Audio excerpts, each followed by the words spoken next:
Hey, welcome back. It's Ashley Sweeney, your registered dietitian. We're going to talk more about protein today. We are going to talk about ways that you can boost your protein intake without just eating plain boring chicken, protein shakes, and things that you can add to meals that you're already having in order to just kind of bump up those levels anywhere from 5 to 10 grams per meal. These are some great things that you can use with your kids too in order to boost up some of their protein in their meals without making it a big deal. If you're interested in overhauling your kids' diet overall, make sure you download my protein guide for kids, and you can find that in the description below. But let's get on to today's topic. I've got a few items for you that I want you to consider adding into your regular meals. First up is collagen peptides. I like this one because it has no flavor. It blends in really well to your morning coffee, your smoothies, even your oatmeal. And one scoop has 12.5 grams of protein. It's unflavored. It mixes well. It dissolves easily. This is a good one.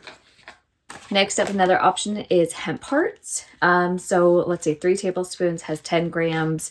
You can easily add this to sprinkle it over a salad, sprinkle it over your yogurt, sprinkle it over oatmeal, any kind of leafy green salads, or even like rice dishes. This kind of adds a nice little crunch to it. Hemp seeds also have a lot of minerals, and so this is also more than just protein. It's a nice boost of, well, it has 1 gram of fiber, but it's a nice boost of healthy fats and some of your minerals. Probably new, I would say plain non-fat Greek yogurt because it's high protein. 3/4 cups has 16 grams, but I'm suggesting you just use a few tablespoons, which is going to add 3 or 4 grams per meal. But if you add this like where you would use sour cream on tacos, on top of chili, that type of thing, just boosting a little bit with this non-fat, plain, high protein Greek yogurt would be a great addition, just again, kind of bump up your regular meals.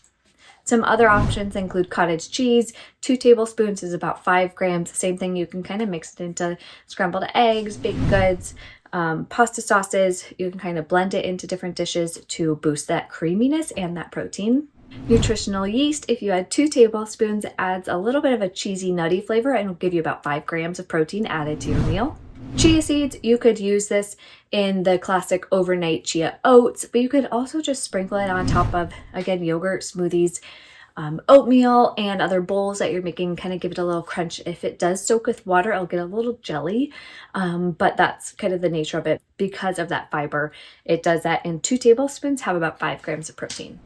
Nut and seed butters are another option, and while I don't feel like they are going to be the best source of protein for trying to get a high level of protein intake throughout the day, what they do is they do boost up a regular meal. So if you want to drizzle some almond butter, nut butter over a meal that you've already got, 2 tablespoons is like 7 grams of protein. So not enough for a full meal, but a good little boost. Another one that we love here is pistachios, or because we lived in Italy, pistachios. 1/4 cup has about 9 grams of protein, which is a nice little add-on, nice little snack to add on to a salad, a bowl, and can be a really great option when you buy them pre-shelled.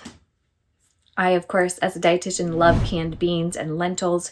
I think they're a great source of fiber. But as far as protein, again, you have to really strategize in order to make a full meal around beans and plant foods, but it's possible. But I'm talking about using these as add-ons by simply using some drained beans, some drained lentils, and mixing it into some of your other dishes. You could boost your meal up to potentially 5 to 7 grams per meal with a 1/2 cup of beans or lentils.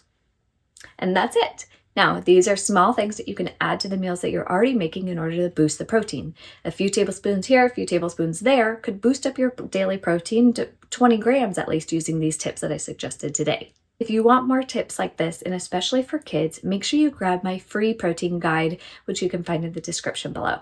That's it. Subscribe, and I'll see you in the next video.